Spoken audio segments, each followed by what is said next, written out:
ഇന്ന് എല്ലാ മലയാളികളും ഓണം ആഘോഷിക്കുകയാണ്.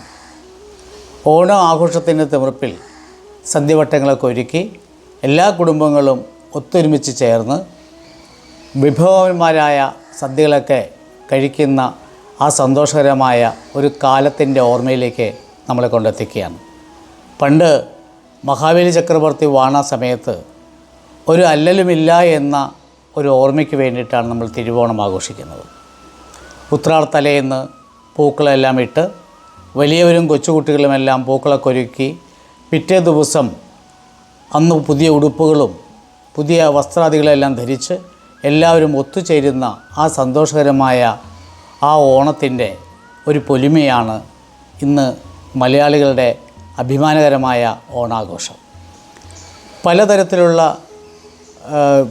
വസ്ത്രങ്ങളൊക്കെ ധരിച്ച് പലതരത്തിലുള്ള സന്തോഷങ്ങളൊക്കെ ആടി പലതരം കളികളൊക്കെ ചെയ്ത് തിരുവാതിര അങ്ങനെ എല്ലാ കളികളും ചെയ്ത് സന്തോഷത്തിൻ്റെ ഒരു നിറകുടമാകുന്ന ഈ ഓണക്കാലത്തേക്ക് നമ്മളെ കൊണ്ട് എത്തിക്കുവാൻ, ആ ഓർമ്മകളെ കൊണ്ട് എത്തിക്കുവാൻ മഹാബലി എന്ന ആ ചക്രവർത്തി ഒരു കാരണമായി തീർന്നതാണ് നമ്മുടെ എല്ലാവരുടെയും അഭിമാനം.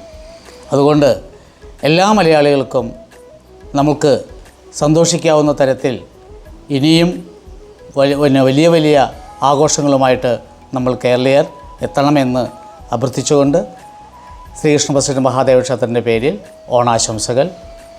നന്ദി, നമസ്കാരം.